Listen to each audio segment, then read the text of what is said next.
Hey, P students, we're back here with our second part of this particular unit.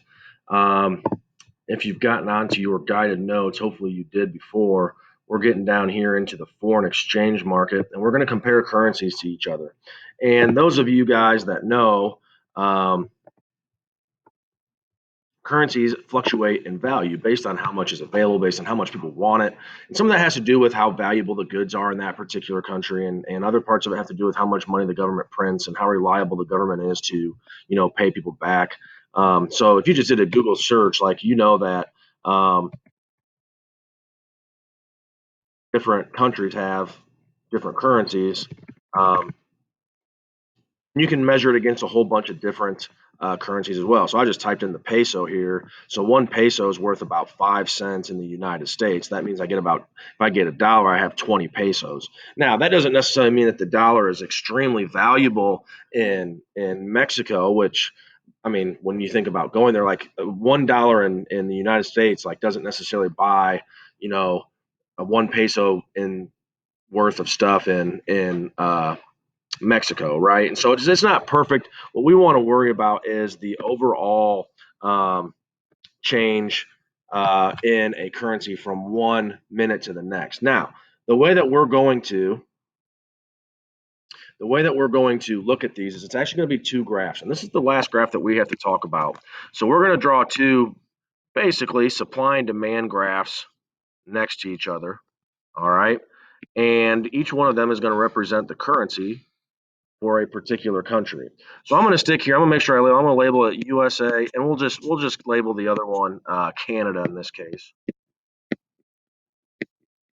All right, what I'm doing there. Okay, and our y-axis is going to be the quantity of our country. Okay, so our quantity of U.S. dollars and our quantity of Canadian dollars. I'm going to call them CADs. Okay, U.S. dollars and Canadian dollars. Now our y-axis, okay, is going to be how many Canadian dollars on the US side, Canadian dollars over US dollars over here, and US dollars over Canadian dollars over here. Now, here's how I like to label these to kind of keep, I'm sorry, let's draw these curves first. Okay, so we've got the demand, and I always put demand by Canada, and we got the supply by US, right? So when we buy or sell currency, we're trading our currencies, and that might mean I'm going to another country. There's also some aspect of it too, like am I willing to trade currencies if I'm importing and exporting, which we talked pretty extensively about last video. And then I've got my supply by Canada over here. We're going to flip it, and my demand by US over here. Okay.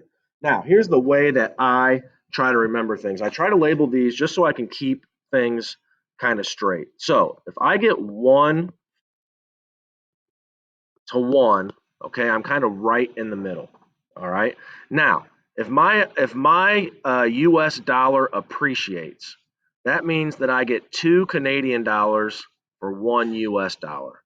If it depreciates, it means I get 1 Canadian dollar for 2 US dollars. That's how I remember what I'm looking at.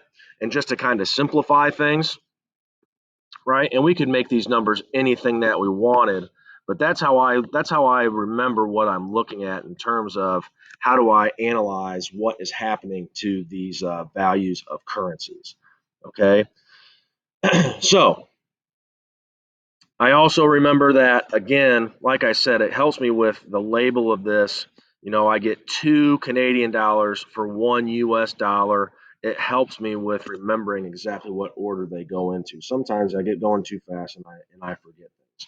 So we're looking at these exchange rates as we go through it. Okay. Now, some things are going to cause our exchange rates to change, and that's going to be caused by shifts in these curves. Okay, so here's the things that are going to cause the shifts in the foreign exchange market. So first of all, we've got change in preferences. Maybe I just like buying foreign stuff. Think, for example, like foreign German cars, maybe, okay, that want me to buy those. It's just they're just fancier than American-made cars to a lot of people. That could be a change in taste and preference. We're going to say a change in income. Higher income means I can buy more foreign stuff. All right.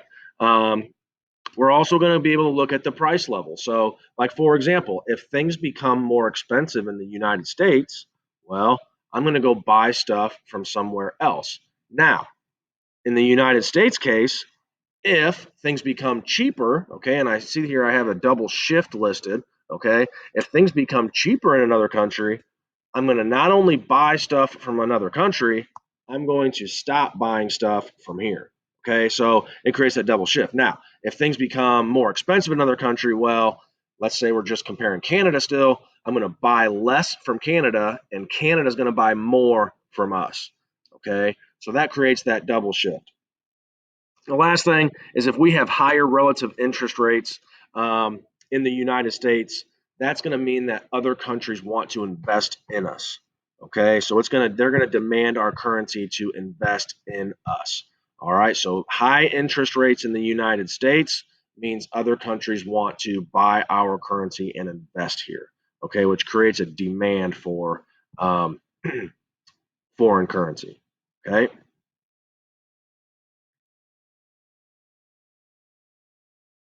And to mention the double shift, we'll also want to invest here, which decreases our demand for investing in foreign countries too. Okay, so it works both ways when we have those options. It's not going to change our answer. To be real with you, if you only shift one of those, you're going to get the same answer anyway once you get to that particular point.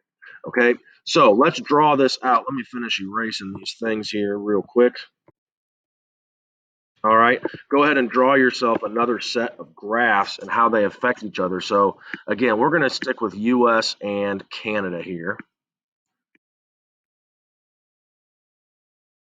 And I try to draw them as symmetrical as possible. All right, so I got USA here. I got Canada here. I got the US dollar over the Canadian dollar. I got the Canadian dollar over the US dollar. And I'm going to keep these numbers here just to keep things straight.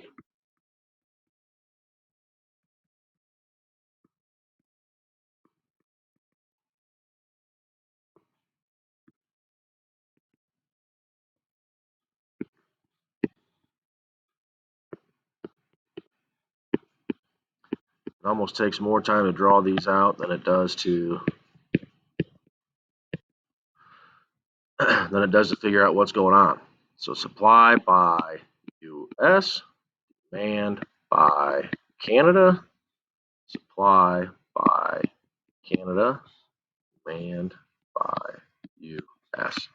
Okay, so we're going to say that the US and Canada are free to trade each other. So we don't have any restrictions and we don't have to worry about the restrictions. And people in Canada have experienced an increase in income. Okay, so we go back here. Income, higher incomes equals higher demand for foreign goods. Okay, so now Canada has more money. Well, here's what we are able to draw. So since we can believe that Canada is going to want to buy more of our stuff, well, when they come here, they have to get dollars. Okay? So however they do that, and again, in an exchange rate situation, they'll pay somebody to do it, okay, which there is a cost to that, which again, people make money by doing those things. So we have an increase in demand for our United States currency. Okay. Now, the thing about the Canadian currency is they also have to supply their currency, right? So they're going to bring their Canadian currency across the border, and they're going to supply their currency, right? And so they usually have to pay a fee for that. That's why people want to get in the business of exchanging that. So they're going to increase their supply. Okay, so there's new supply there. Now, notice a couple things that's always going to happen with these graphs.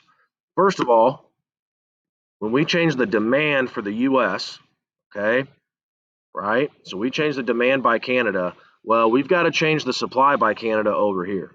All righty. So the demand by Canada, supply by Canada, that's going to be, again, Canada's the one making these moves. Notice also that they're both lines are going to move in the same direction. In this case, it's obviously an increase in supply here. Okay. Lastly, let's match it up with the value of the currency. Okay, so in the United States, our currency is now, we're going to be able to buy, hypothetically, 2 Canadian dollars with 1 US dollar. Our fancy term for that is appreciate. Okay, so when we go up, that's called appreciate. All right. Now, for one currency to appreciate, the other one's got to depreciate. In this case, that's the Canadian currency. Okay, so know what you are seeing on these situations. Okay, so pretty straightforward there. I think we see once we practice it a few times. Let's try one more here. Okay, so go ahead and draw your graphs again. Give yourself a quick second.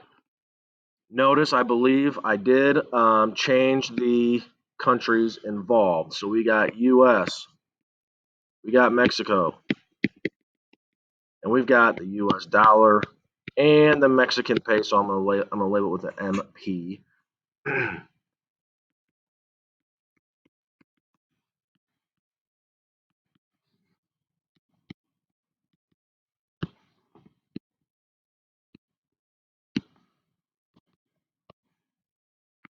I'm starting to change some things. I'm trying to abbreviate some things too. So I got demand by U.S. or I'm sorry, demand by Mexico, supply by U.S. Okay, just starting to abbreviate a couple things and make things a little bit faster. I'm gonna keep this going here so I can see.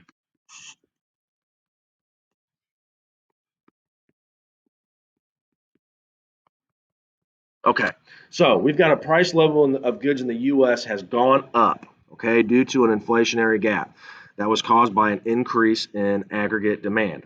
All right, so we've got to show what's going to happen. Now, remember, all right, we're going to have to eventually tie these in, and it mentions an increase in aggregate demand, right? So there's our aggregate demand graph. Well, we've got an increase in aggregate demand, right? Our price level's gone up.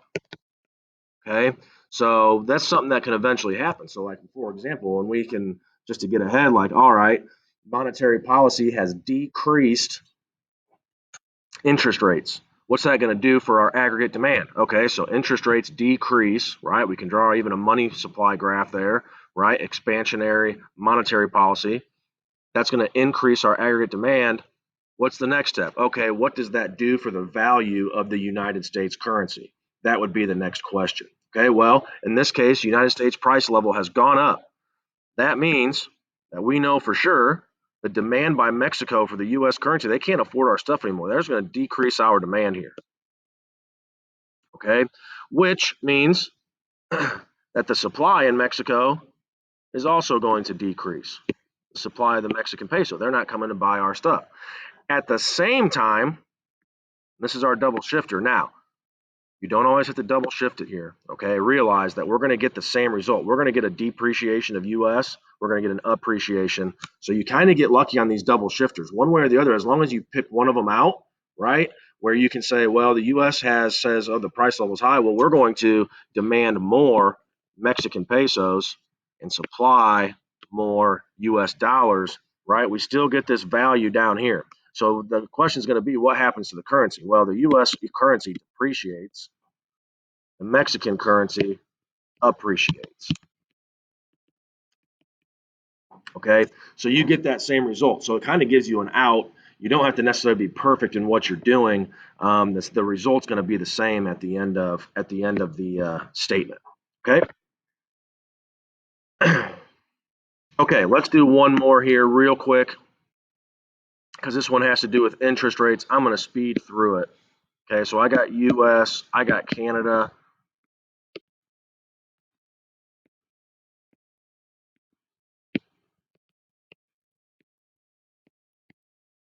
right? And I'm going to just label it. I'm not going to put my numbers in there. Okay, so we've got interest rates in the U.S. have increased. Okay, so again, in this case, Canada is going to be better off by investing in our economy. So Canada is going to demand more All right, they're going to supply more. Remember, too, this is another double shifter. The U.S. is going to demand less Canadian currency because they're going to keep all this currency here. So they're going to supply less over here. We've got appreciate here. We've got depreciate here. And you should be pretty set to go. I went through that one fast. Hopefully that's making sense. I applied that investment shifter. Remember, what's happening is I can do whatever I want with my currency. I can buy Canadian goods. I can invest in the Canadian economy. The the United States economy in this case, well, our interest rates are better. I'm not going to invest in Canada. That's my decrease in demand. Okay. Canada is going to also want to invest in the United States. That's how we're going to get that double shifter there. Okay. Some simple rules here. Again, you can review these on your own. One of them has to appreciate, one has to depreciate. They move together, right? The Canadian demand line moves with the Canadian supply line, both in the same direction. Um, that's what we want to be able to tie into. All right. The last thing here, these are floating exchange rates. Sometimes the government, you may see a concept called fixed exchange rates. Why would the government want to do that? Well, they can manipulate the value of their currency if they do that. Okay. And the way they can do that is by buying or selling foreign currency. They can change domestic interest rates, right? If the government has a really, really, really strong hand in these effects, right? Which our government doesn't have a super strong hand in it necessarily, right? They can set interest rates kind of where they want, but the free market decides those eventually in most cases. Um, and it can also be manipulated lastly by uh, trade limits, right? We kind of mentioned that already with tariffs. Like, well, if we have tariffs, going back to kind of our original here, if we have tariffs, right, the demand for, let's just change this US here to a foreign country, right? Well, the demand for Southeast Asian washing machines went down, right? And that's going to make if this is the US, that's going to, again, increase the value of our currency in those cases. Okay, that is what I've got for you today. Um, that actually concludes all of our notes. We're going to start spending some time on some practice. I'm hoping you guys are keeping up, and we will talk soon with some practice.